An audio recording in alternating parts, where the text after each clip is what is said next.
Ignacio y quiero contarte un poquito de mi historia. Nací en Alemania en el siglo XX.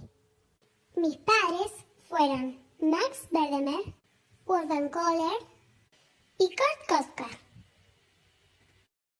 En el año 1930 tuve que mudarme con mis padres a Estados Unidos por la llegada de los nazis a Alemania. Ahí crecí y ahí me formé. Pero cuando llegué, tuve que discutir con algunos compañeros como el estructuralismo y el conductismo. Pasa que diferíamos en algunas creencias. Cuando hablábamos de algún suceso, yo no me conformaba con la simple descripción de los hechos. Yo quería explicar por qué se ven las cosas como se ven. Aparte, ellos estaban súper encaprichados con usar los átomos y los elementos psíquicos. En cambio, yo quería explicar mediante totalidades. Quería una visión más unificada de la psicología. Al fin y al cabo, las partes siempre forman un todo. Además, soy un convencido de que las personas tienen esa capacidad natural de percibir y luego de codificar en el cerebro todos esos estímulos que vienen de afuera. Esto lo hacen gracias a varias estructuras naturales que tienen dentro del cerebro. Pero a lo que me quiero referir con esto es que este tipo de capacidades no dependen del aprendizaje, es algo innato en la persona. Pero mejor vayamos a conocer las leyes, que son una forma de organizar cómo percibimos visualmente. Claro, no vamos a ver todas, pero sí al menos las más importantes. Y además va a ser una forma de entender un poquito mejor todo lo que vengo diciendo. Empecemos con la primera ley, la ley general de la buena forma. Observa estas dos figuras.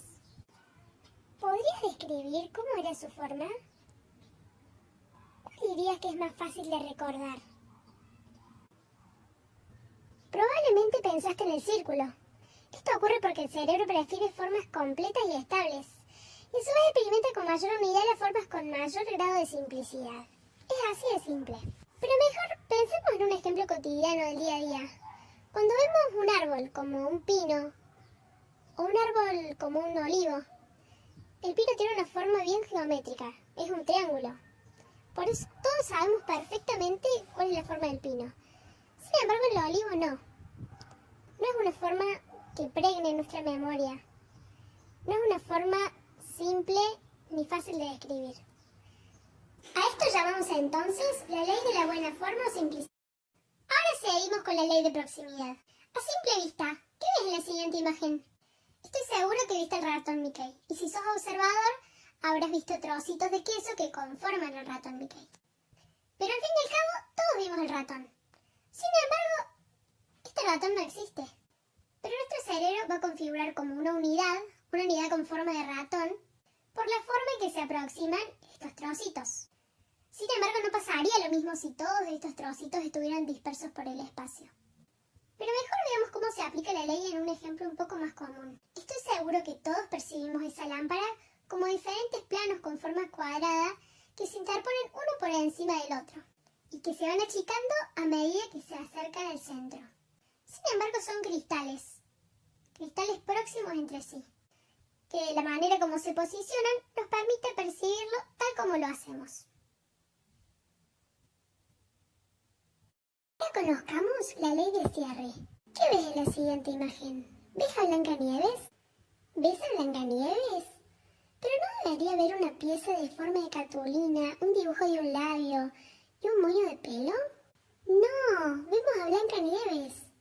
Esto ocurre porque las formas abiertas o inconclusas provocan incomodidad, por lo que existe una tendencia a completar con la imaginación aquello que falta, ya que es más fácil para el cerebro percibir como totalidad aquellas figuras cerradas.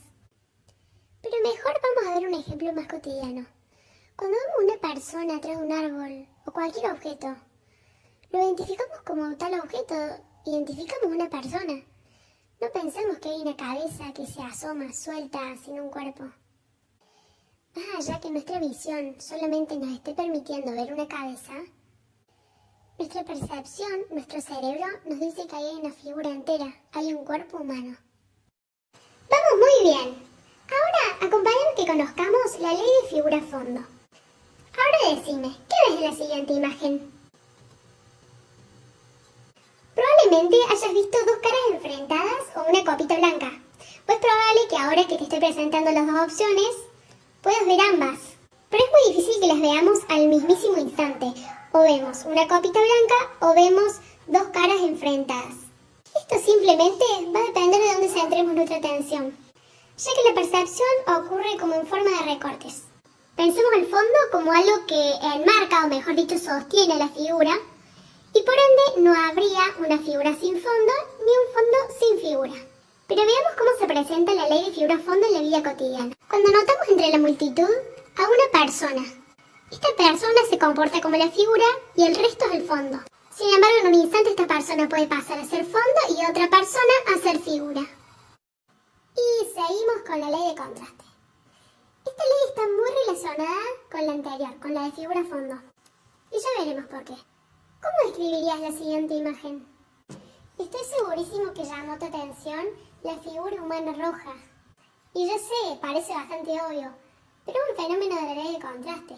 Ahora si observamos esta imagen, la misma figura ya no es tan llamativa como la anterior. Sin embargo, hay un contraste de grises, pero no es tan intenso como el rojo y el negro. Esto es porque cuando la diferencia entre elementos es más marcada, ya sea por tamaños o colores, mayor es el contraste y mayor será el grado de atención que nos provoque. Y de esto hablaba cuando hablaba de figura-fondo. Es mucho más fácil reconocer una figura en un fondo cuanto más raste haya.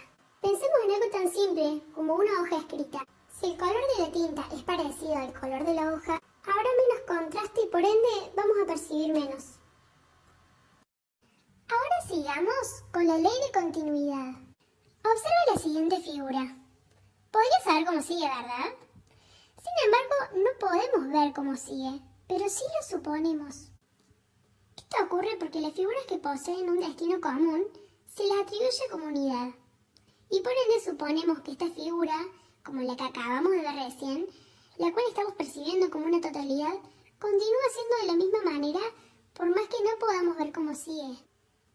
Pero como venimos haciendo, mejor veamos cómo se aplica la ley de continuidad a la vida cotidiana. Pensemos en el ejemplo de una escalera caracol.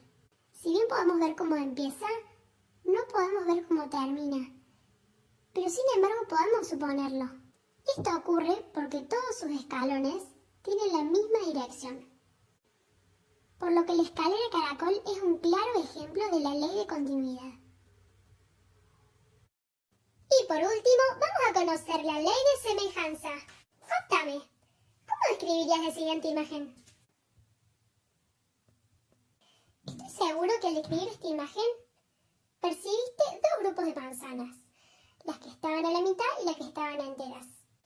Y los grupos estaban dispuestos en columnas, unas intercaladas con las otras. Esto la verdad que no tiene ninguna explicación tan sofisticada, más que eso, agrupa aquellos elementos que son similares en cualquier tipo de cualidad, mientras que sea notada por quien las está percibiendo como similares. Ahora, veamos este espacio interior. Podría decirte que hay almohadones, un grupo de almohadones. Son de diferentes colores, pero todos son almohadones, son semejantes. También hay un grupo de troncos de leña al fondo y podría seguir y seguir hasta ir al mínimo detalle. Agrupamos porque comparten cualidad. Y llegamos al final.